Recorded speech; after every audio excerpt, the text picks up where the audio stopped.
नमस्कार साथियों, स्वागत है आपका अपने चैनल नितेश पांडे में।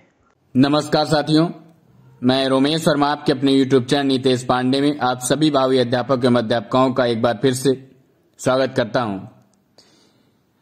आज बाल्यावस्था किशोरावस्था में कौन कौन से विकास होते हैं उनके बारे में अच्छी तरीके से डिस्कस कराया जाएगा। इससे पहले शैशवावस्था में कौन कौन से विकास होते हैं उनका डिस्कस हो चुका है। अगर आपने अभी तक वीडियो नहीं देखी है तो जाकर के वीडियो को देखिए। अगर आप वीडियो पर नए हैं तो वीडियो को लाइक करिए, शेयर करिए और सब्सक्राइब जरूर करिए। इसकी पीडीएफ आपको डिस्क्रिप्शन बॉक्स में लिंक दी जाती है, वहां से जाकर के आप डाउनलोड कर सकते हैं। चलिए स्टार्ट करते हैं। विभिन्न अवस्थाओं में विकास। विभिन्न अवस्थाओं में विकास में आपने शैशवावस्था में शारीरिक विकास, मानसिक विकास, संवेगात्मक विकास, तीनों विकास का अच्छी तरीके से डिस्कस कर लिया है। आज बाल्यावस्था, किशोरावस्था, इन दोनों अवस्थाओं में फिजिकल डेवलपमेंट, मेंटल डेवलपमेंट और इमोशनल डेवलपमेंट तीनों विकास देखेंगे। तो स्टार्ट करते हैं। सबसे पहले बाल्यावस्था। बाल्यावस्था में शारीरिक विकास देखेंगे। शारीरिक विकास, बाल्यावस्था जीवन का अनोखा काल होता है। ये हमने आपको बताया था कि बाल्यावस्था जीवन का अनोखा काल होता है, ये आप याद रखेंगे। ये अवस्था 6 से 12 वर्ष तक की मानी जाती है। टाइम पीरियड क्या होता है? 6 से 12 वर्ष। बाल्यावस्था के प्रथम 3 वर्षों में, मतलब 6 से 9 वर्ष, शारीरिक विकास बहुत ही तेजी से होता है। प्रथम 3 वर्षों में बहुत तेजी के साथ विकास होता है और लास्ट में, और जो बाद के 3 वर्ष होते हैं उसमें विकास में स्थिरता आ जाती है। तो विकास के बारे में डिस्कस करेंगे कि विकास कैसे क्या होता है। सबसे पहले वेट देखेंगे, भार। इस अवस्था में बालक के भार में पर्याप्त वृद्धि होती है। 12 वर्ष के अंत में उसका भार 80 से 95 पाउंड हो जाता है। याद रखेंगे, भार 12 वर्ष के अंत में कितना हो जाता है? 80 से 95 पाउंड। 9 या 10 वर्ष की आयु तक बालकों का भार बालिकाओं से अधिक होता है। इसके बाद बालिकाओं का भार अधिक होना प्रारंभ हो जाता है। जब 9 या 10 वर्ष की उम्र में बालक होता है तब उसका भार बालिकाओं से अधिक होता है। उसके बाद बालिकाओं का भार बढ़ने लगता है। तो इसमें इंपॉर्टेंट क्या है कि भार 12 वर्ष के अंत तक 80 से 95 पाउंड तक हो जाता है। मतलब स्टेज खत्म होते होते, इंड होते होते उसका भार 80 से 95 पाउंड तक हो जाता है। याद रखेंगे। फिर आता है लंबाई। बाल्यावस्था में शरीर की लंबाई कम बढ़ती है क्योंकि यह स्टेज 6 से 12 वर्ष है। तो इसमें लंबाई बहुत ही कम चांस होती बढ़ने की, बहुत धीरे धीरे स्लो मोशन में बढ़ती। समझ लीजिए, इन सब वर्षों में लंबाई 2 या 3 इंच ही बढ़ती है। इसमें लंबाई कितनी बढ़ती है? 2 या 3 इंच, इससे ज़्यादा लंबाई नहीं बढ़ती। तो इसीलिए इन्होंने बताया कि शरीर की लंबाई कम बढ़ती है। फिर हड्डियों की बात करते हैं। इस अवस्था में प्रथम 4 से 5 वर्षों में हड्डियों की संख्या में वृद्धि होती है। शुरुआती मतलब 6 से 10 तक आप मान लीजिए हड्डियों की संख्या बढ़ती रहती है। 10 से 12 वर्ष की आयु में हड्डियों का दृढ़ीकरण होता है, मजबूती प्रदान होती है हड्डियों को 10 से 12 वर्ष के अंदर। और हड्डियां कितनी हो जाती हैं? शैशवावस्था में कितनी हड्डियां थी? 270। और यहां पर हड्डियां कितनी हो जाएंगी? 206। क्या होता है, हड्डियां पहले सबसे ज़्यादा होती, जो शैशवावस्था स्टेज होती है उसमें 270 हड्डियां पाई जाती। और जब बाल्यावस्था में आ जाएंगे आप तो हड्डियां जो होती हैं मिल करके एक नई है, मिल करके कई हड्डियां मिल करके एक मजबूत हड्डी बना देती, जिससे हड्डियों की संख्या कम हो जाती। तो हड्डियां कितनी हो जाती हैं? 206। फिर आता है अगला दांत। दांत के बारे में बताएंगे कि बाल्यावस्था के आरंभ में दूध के दांत गिरने लगते हैं। शुरुआत जैसे ही स्टार्ट होता है, 6 से 7 साल का बच्चा होता है तो उसके दांत गिरना स्टार्ट हो जाते हैं और उनके स्थान पर दांत निकलने लगते हैं। 12 से 13 वर्ष की आयु की अवस्था तक सभी स्थायी दांत निकल आते हैं। जब 12 या 13 साल का बच्चा होता है तो 28 के 28 दांत निकल आते हैं। समझे? फिर बात करते हैं मांसपेशियों की, जो मसल्स होती हैं। मसल्स क्या होता है? मांसपेशियों का भार 8 वर्ष तक कुल भार का 27% हो जाता है। जो टोटल भार होता है उसका 27% होता है। बालिकाओं की मांसपेशियां बालकों की अपेक्षा अधिक विकसित होती हैं। जो बालिकाओं की मांसपेशियां होती हैं बालकों की अपेक्षा अधिक विकसित होती हैं। समझ में आए? फिर देखेंगे अन्य अंग, कुछ अन्य अंग हैं उनके बारे में डिस्कस करेंगे कि अन्य अंगों का विकास कैसे होता है। बाल्यावस्था में मस्तिष्क आकार और तौल की दृष्टि से पूर्ण विकसित हो जाता है। इस स्टेज में क्या होता है? मस्तिष्क पूर्ण विकसित हो जाता है। बाल्यावस्था में सिर के आकार में क्रमशः परिवर्तन होता रहता है। इस अवस्था में बच्चों के लगभग सभी अंगों का पूर्ण विकास हो जाता है। इस अवस्था में क्या होता है? लगभग सभी अंगों का पूर्ण विकास हो जाता है। और क्या करता है? वह अपनी शारीरिक गति पर नियंत्रण रखना सीख जाते हैं। समझ में आए? अब इसमें से मेन क्या बनता है? सिर्फ आपको हेडिंग याद रखनी है कि वेट कितना होता है, लंबाई कैसे क्या होती है, मांसपेशियां, दांत, हड्डियां, ये कुछ 4 से 5 पॉइंट आप याद रखिए और आसानी से आप लिख सकते हैं। फिर नेक्स्ट आता है कि बाल्यावस्था का शारीरिक विकास आपने पढ़ लिया है। अब आता है मानसिक विकास।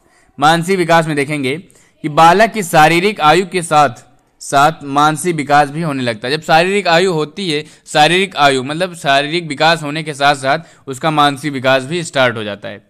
बच्चे स्कूल जाने लगते हैं, इसीलिए उन्हें मानसिक विकास के अधिक अवसर मिलते हैं। जब बच्चा स्कूल जाना स्टार्ट हो जाता है तो उसका मानसिक और ज़्यादा डेवलपमेंट होना स्टार्ट हो जाता है।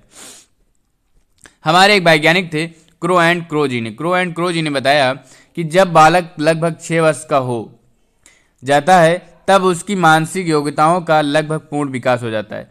जब 6 साल का बच्चा होता है तो उसकी मानसिक योग्यताएं जो है वो लगभग पूर्ण विकसित हो जाती हैं। अब देखेंगे छठे वर्ष, जब छठा वर्ष स्टार्ट मानसिक विकास में देखेंगे पहले क्या आता है? छठा वर्ष आएगा। भाई 6 से 12 होती है स्टेज, तो पहले आता है छठा वर्ष। बालक बिना हिचके 13 से 14 तक की गिनती गिन लेता है। 6 साल का बच्चा जो होगा वो 13 से 14 तक की गिनती आसानी से गिन सकता है। सामान्य प्रश्नों के उत्तर और चित्र को देखकर वस्तुओं के नाम बता देता है। चित्र को देख करके वस्तुओं का नाम बता देता है, सामान्य प्रश्नों के उत्तर देना स्टार्ट कर देता है। फिर 7वें वर्ष क्या करता है?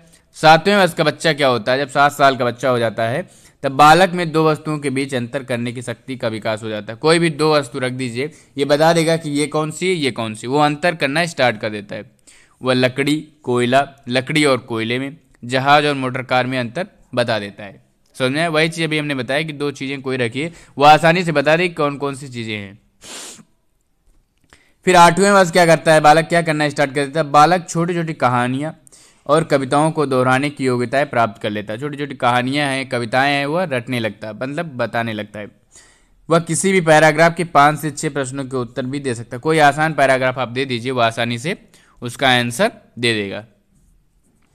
9 वर्ष का जब बालक होता है तो वह दिन, समय, दिनांक, मुद्रा, नाप तौल, गणना, द्रव्यमान, आयतन आदि के विषय में ज्ञान प्राप्त कर लेता है। जब 9 साल का बच्चा होता है तो वह दिन भी जान जाता है, दिनांक और क्या नाप तौल, कितना वजन, कितना क्या, ये सारी चीज़ें बच्चा जानने लगता है 9 साल की उम्र में। 10 साल की उम्र में बच्चा 3 मिनट में 60 से 70 शब्द बोलने लगता है। 3 मिनट में कितने शब्द बोलने लगता है? 60 से 70 शब्द।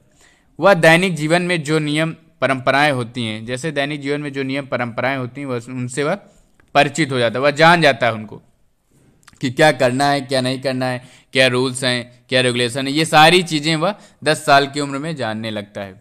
फिर जब 11 साल का बच्चा होता है तो वह बालकों में निरीक्षण व जिज्ञासा की योग्यता विकसित होती है। 11 साल पर निरीक्षण करने की, जानने की योग्यताएं उसके अंदर विकसित होना स्टार्ट हो जाती हैं। जब 12 साल का बच्चा होता है तब तर्क व समस्या समाधान की योग्यता विकसित हो जाती है। वह किसी देखी हुई फिल्म का 75% बातें बता सकता है। कोई भी फिल्म नया हुआ देख लेगा तो वह उसकी 75% बातें बता सकता है। कोई भी समस्या है, कोई भी तर्क है, उसका समस्या समाधान वह कर लेगा तुरंत। तो उम्मीद करता हूँ आप सभी को वीडियो पसंद आ रही होगी, तो वीडियो को लाइक करिएगा, शेयर करिए और सब्सक्राइब जरूर करिए। फिर आगे बढ़ते हैं संवेगात्मक विकास। अभी आपने शारीरिक मानसिक विकास पढ़ लिया, अब आता है इमोशनल डेवलपमेंट, संवेगात्मक विकास। संवेगात्मक विकास में क्रो जी ने क्या बताया था कि संपूर्ण बाल्यावस्था में संवेगों की अभिव्यक्ति में निरंतर परिवर्तन होते रहते हैं। कि पूरे बाल्यावस्था में मतलब 6 से 12 वर्ष की स्टेज में संवेग जो इमोशनल होते हैं उनकी अभिव्यक्ति निरंतर चेंज होती रहती। समझ में? पहला पॉइंट क्या है, इस अवस्था में संवेगों में स्थायित्व आना प्रारंभ हो जाता है, मतलब इमोशनल पर वह कंट्रोल करना स्टार्ट कर देते हैं। बालक संवेग व समाज के नियमों में समायोजन करने लगता है। वह प्रत्येक क्रिया के प्रति ईर्ष्या, प्रेम, घृणा व प्रतिस्पर्धा की भावना प्रकट करने लगता है, प्रतिस्पर्धा स्टार्ट हो जाती है। फिर चौथा पॉइंट क्या है कि माता पिता द्वारा बताए गए कार्य के प्रति वह हाँ या ना कहकर चुप रहता है और बाद में झूठ बोलकर अपने को उपेक्षा से बचाता है। यहाँ से स्टार्ट हो जाता है, वह कोई कार्य सुन रहा है, कोई कार्य नहीं सुन रहा है, कुछ कार्य कहा माता पिता ने, वह हाँ ना करके निकल जाता है। इस अवस्था के अंतिम चरणों में वह संवेगों पर नियंत्रण करना सीख लेता है। जब वह 12 साल का बच्चा होता है तो वह प्रेम, ईर्ष्या जितने भी इमोशनल है उस पर वह कंट्रोल करना सीख जाता है। तो उम्मीद करता हूँ आप सभी को समझ में आया होगा शारीरिक विकास, मानसिक विकास और संवेगात्मक विकास। तो शारीरिक विकास में हमने बताया ना, जितनी भी हेडिंग्स है उनको आप अच्छी तरीके से याद कर लीजिए। उसके अंतर्गत कौन कौन से इंपॉर्टेंट चीज़ें वो माइंड में रखिए और आगे जितनी भी थ्योरी है आसानी से लिख सकते हैं। फिर आता है मानसिक विकास में। अब मानसिक विकास में ये चीज़ आप याद रखिए कि छठे वर्ष, 7वें वर्ष, 8वें वर्ष बच्चा क्या क्या सीख लेता है, वह चीज़ रखिए याद। और संवेगात्मक विकास में आप आसानी से लिख सकते हैं वह, या जो भी आपके मन में हो संवेगात्मक मतलब इमोशनल पर कंट्रोल कर लेता है, वह ईर्ष्या, द्वेष भावना ये सारी प्रकट करने लगता है, वह माता पिता द्वारा बताए गए कार्य को हाँ या ना करके निकल जाता है। ये सारी चीज़ें संवेगात्मक विकास में आप लिख सकते हैं। फिर आता है किशोरावस्था।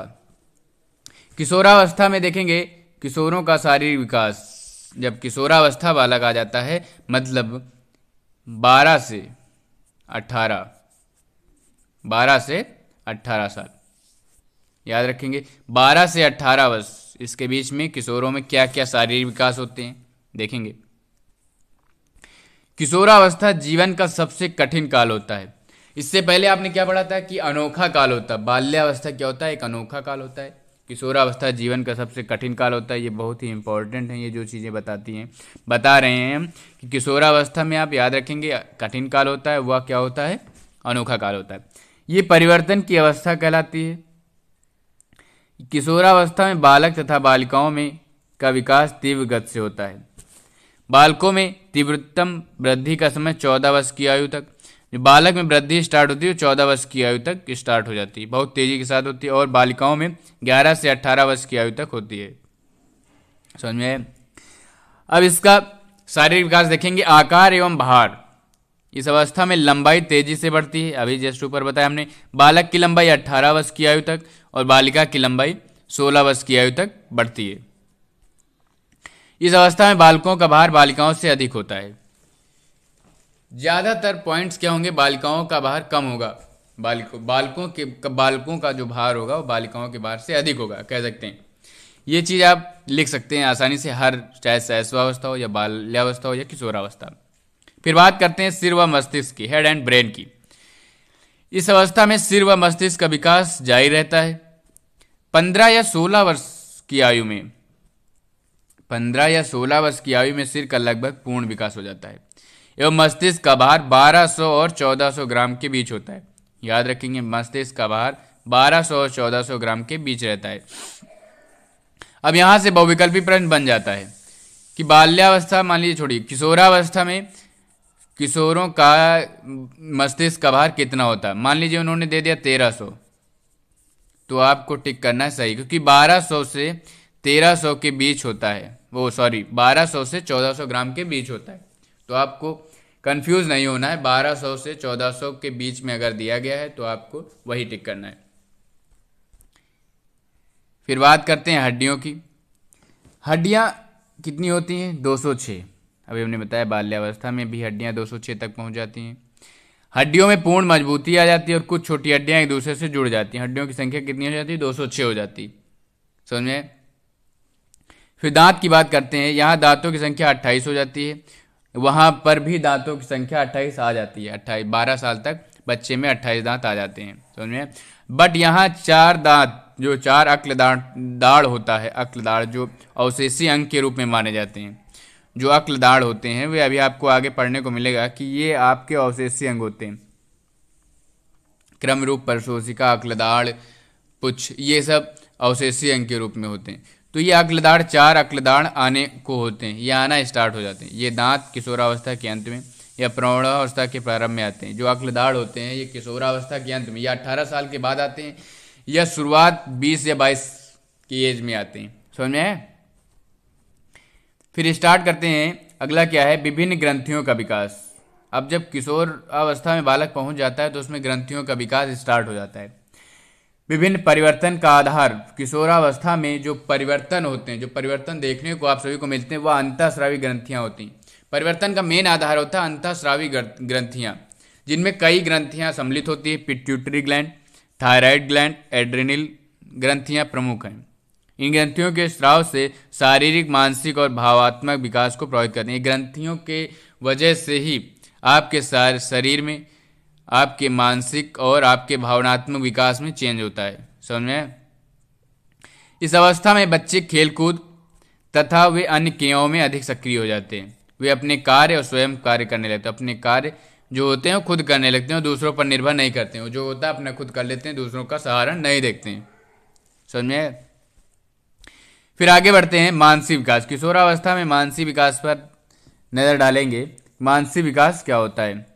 वुडवर्थ जी ने क्या बताया? मानसिक विकास 15 से 20 वर्ष की आयु अपनी उच्चतम सीमा पर पहुंच जाता है। जब बच्चा 15 से 20 साल का होता है तब उसकी मानसिक विकास उच्चतम सीमा पर पहुंच जाता है। बहुत तेजी के साथ मानसिक विकास होता है। पॉइंट वाइज दिया गया है। किशोर, पहला पॉइंट क्या है? किशोर किशोरी की स्मरण शक्ति में स्थायित्व आने लगता है। उनकी कल्पना, चिंतन, तर्क विश्लेषण, संश्लेषण, अमूर्त चिंतन, समस्या समाधान जैसी उच्च मानसिक शक्तियों का पूर्ण विकास हो जाता है। लेकिन वह उसका प्रयोग प्रौढ़ों की तरह करने का समर्थ नहीं करते। उनमें विकास तो हो जाता है, चिंतन का, तर्क विश्लेषण का, संश्लेषण का, अमूर्त चिंतन का, समस्या समाधान का विकास तो उसमें हो जाता है उनके मानसिक शक्तियों का। बट वह जो प्रौढ़ होते हैं, प्रौढ़ावस्था होती है, उसकी तरह जो वैसे वह व्यवहार करते हैं वैसा वह व्यवहार नहीं करते हैं। फिर नेक्स्ट पॉइंट क्या है? इस अवस्था में कल्पना की बाहुलता होती है। वे कभी कभी दिवा स्वप्न, डे ड्रीमिंग देखते हैं। कल्पना की बाहुलता, बहुत कुछ स्वप्न देखते रहते हैं, ये करना है वो करना है, वह दिवा स्वप्न भी देखते रहते हैं। आप किशोरावस्था की एज में हैं तो आप समझ सकते हैं कि मानसिक क्या क्या मानसिक विकास होता है, वो सारा विकास आप लिख सकते हैं। समझ में? आपको इसमें बताने की जरूरत नहीं, सिर्फ आप कान और आंख खोल कर बैठिए, बस आसानी से आपके माइंड में सेट हो जाएगा, क्योंकि आप इस स्टेज में हैं, दिवा स्वप्न देखते हैं। किशोरावस्था में शब्द भंडार अधिक बढ़ जाता है और चिंतन, तर्क, कल्पना शक्ति के साथ साथ किशोरी में वाक पटुता आ जाती है। आसानी से आप लिख सकते हैं। फिर नेक्स्ट पॉइंट क्या है?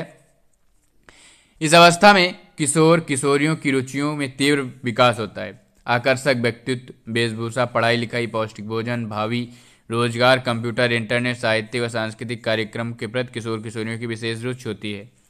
सभी को पता है इस अवस्था में जो बहुत तेजी के साथ रुचियां उत्पन्न होने लगती हैं, इंटरनेट के लिए, पढ़ाई लिखाई के लिए, पौष्टिक भोजन के लिए, ये सारी चीज़ें। समझ में? आप आसानी से लिख सकते हैं मानसिक विकास क्या क्या पॉइंट होते हैं, आसानी से लिख सकते हैं। इसमें देखेंगे मानसिक विकास में ही एक बुद्धि हेडिंग्स है जो आपको बताना है, जो इम्पोर्टेंट है आपके एग्जाम के लिए। एक नंबर में पूछे जाते हैं कि बुद्धि क्या होती है, बुद्धि क्या होती है। बालक बालिकाओं के मानसिक योग्यताओं का पता लगाने के लिए हम उनकी बुद्धि का पता लगाते हैं कि उनकी बुद्धि कितने IQ लेवल उनका चेक करते हैं। सामान्यतः सीखने, तर्क करने, चिंतन करने, कल्पना करने व अमूर्त चिंतन करने की योग्यता बुद्धि कहलाती। यह भी आप डिफिनेशन लिख सकते हैं कि बुद्धि किसे कहते हैं, बट इतने अच्छे नंबर आपको इसमें नहीं दिए जाएंगे। ये तो आपको समझाने के लिए था कि इंटेलिजेंस होती क्या है, बुद्धि होती क्या है। अब आपको बुद्धि लिखना है जितने वैज्ञानिक हैं उनके अनुसार, इसलिए इनको आप नोट कर लीजिए। वुडवर्थ जी ने क्या बताया कि बुद्धि कार्य करने की विधि, मात्र इतना आप लिख दीजिए कि मान लीजिए आपके एग्जाम में पूछा गया एक नंबर में कि बुद्धि की परिभाषा दीजिए, तो आपको उतना ऊपर मैंने बताया वो सब नहीं लिखने की जरूरत, सिर्फ लिखेंगे वुडवर्थ के अकॉर्डिंग, वुडवर्थ जी के अनुसार बुद्धि कार्य करने की विधि है। आपको 1 नंबर पूरे पूरे दे दिए जाएंगे। या आप लिख सकते हैं टर्मन जी के अनुसार बुद्धि अमूर्त विचारों के बारे में सोचने की योग्यता है। अगर आपको ये भी नहीं याद रही तो आप लिख सकते हैं आसानी से कि विनय जी के अनुसार, विनय जी ने क्या बताया कि बुद्धि इन 4 शब्दों में निहित है, ज्ञान, आविष्कार, निर्देश और आलोचना। आसानी से ये भी याद हो जाए, बुद्धि इन 4 शब्दों में निहित है, ज्ञान, आविष्कार, निर्देश और आलोचना। ये भी आपको नहीं याद हो रही तो आप लिख सकते हैं रायवर्न जी के अनुसार, इन्होंने बताया बुद्धि वह शक्ति है जो हमको समस्याओं का समाधान करने और उद्देश्यों को प्राप्त करने की क्षमता देती है। 4 से 5 वैज्ञानिक हैं, आप किसी एक वैज्ञानिक का याद कर लीजिए, बुद्धि की परिभाषा आसानी से आप लिख सकते हैं। फिर उन्हें पूछ लिया कि आईक्यू क्या होता है, बुद्धि लब्धि। बुद्धि लब्धि का जो आपको बॉक्स में दिख रहा है, इस बॉक्स में जो बुद्धि लब्धि का सूत्र दिख रहा है वो आपको याद करना है, क्योंकि इससे आपके क्वेश्चन बहुविकल्पी प्रश्न बन सकता है। इससे 1 नंबर में पूछा जा सकता है कि मानसिक आयु बालक की इतनी, वास्तविक आयु इतनी है, तो बुद्धि लब्धि आईक्यू बताइए उसका। या आईक्यू दे दिया गया, वास्तविक आयु दे दी गई, तो मानसिक आयु बताइए। आसानी से आप लिख सकते हैं। तो इसका याद रखेंगे फार्मूला, बुद्धि लब्धि इक्वल टू मानसिक आयु अपॉन वास्तविक आयु इंटू 100। क्या रखेंगे? मानसिक आयु अपॉन वास्तविक आयु इंटू 100 बुद्धि लब्धि। तो ये फार्मूला आपके लिए बहुत इंपॉर्टेंट है, याद रखेंगे, नोट डाउन कर लीजिए। इसे क्वेश्चन हर बार एग्जाम में आपको देखने को मिलेगा। फिर आता है किशोरावस्था में संवेगात्मक विकास। शारीरिक हो गया, मानसिक हो गया, अब आता है संवेगात्मक विकास। देखेंगे कोल एंड ब्रूस जी ने क्या कहा था, किशोरावस्था के आगमन का मुख्य चिन्ह संवेगात्मक विकास में तीव्र परिवर्तन है। संवेगात्मक परिवर्तन स्टार्ट हो जाता है किशोरावस्था में। तो इन्होंने बताया किशोरावस्था के आगमन का मुख्य चिन्ह संवेगात्मक विकास में तीव्र परिवर्तन ही होता है। किशोरावस्था में प्रवेश करने पर किशोरी से अनुशासित जीवन व्यतीत करने की आशा की जाती है। किशोरियों से क्या किया जाता है, अनुशासित जीवन व्यतीत करने की आशा की जाती है, पर परिणाम ठीक इसके विपरीत होता है। सभी लोग सोचते हैं कि बच्चा अब किशोर हो गया है तो अनुशासित जीवन व्यतीत करेगा, उटपटांग चीजें नहीं करेगा, इधर उधर नहीं करेगा, लड़ाई झगड़ा नहीं करेगा। बट क्या होता है, परिणाम ठीक नहीं होता, इसके विपरीत होता है। हम उन्हें ना तो बालकों की कोट में रखते हैं, ना बड़ों की कोट में रखते हैं। इस अवस्था में सबसे अधिक संवेगात्मक अस्थिरता पाई जाती है। ना उन्हें हम बालक कह सकते हैं, ना उन्हें हम बड़े कह सकते हैं। इसलिए बहुत ही कठिन काल, पहले ही लाइन में बताया था, बहुत ही कठिन काल किशोरावस्था होता है। पहला पॉइंट क्या है, किशोरी में प्रेम, दया, क्रोध, सहानुभूति आदि संवेग स्थायी रूप धारण कर लेते, वह इन पर नियंत्रण नहीं रख पाता है। अतः सामान्यतः अन्यायी व्यक्ति के प्रति क्रोध व दुखी व्यक्ति के प्रति दया की अभिव्यक्ति करता है। किशोर उनमें इमोशनल स्टार्ट हो जाता है, प्रेम, दया, क्रोध, सहानुभूति आज जो इमोशनल होते हैं वो उनके शरीर में मान लीजिए धारण हो जाते हैं। इन पर वह नियंत्रण नहीं रख सकता। अगर कोई अन्यायी व्यक्ति है तो उसके प्रति क्रोध तुरंत उत्पन्न हो जाता है, और अगर दुखी व्यक्ति है तो उसके प्रति दया का भाव उत्पन्न हो जाता है, तुरंत क्रोधित हो जाते हैं। दूसरा पॉइंट क्या है, किशोरी की शारीरिक शक्ति की उनके संवेगों पर छाप होती है। जैसे सबल व स्वस्थ किशोर में संवेगात्मक स्थिरता व निर्बल व अस्वस्थ किशोर में संवेगात्मक अस्थिरता पाई जाती है। तीसरा पॉइंट क्या है, किशोरी अनेक बातों के बारे में चिंतित रहते हैं। उदाहरणार्थ अपनी आकृति, स्वास्थ्य, सम्मान, धन प्राप्त, शैक्षिक प्रगति, सामाजिक सफलता आदि।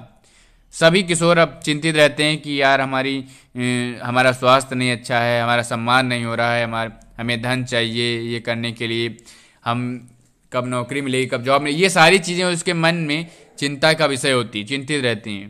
समझ में?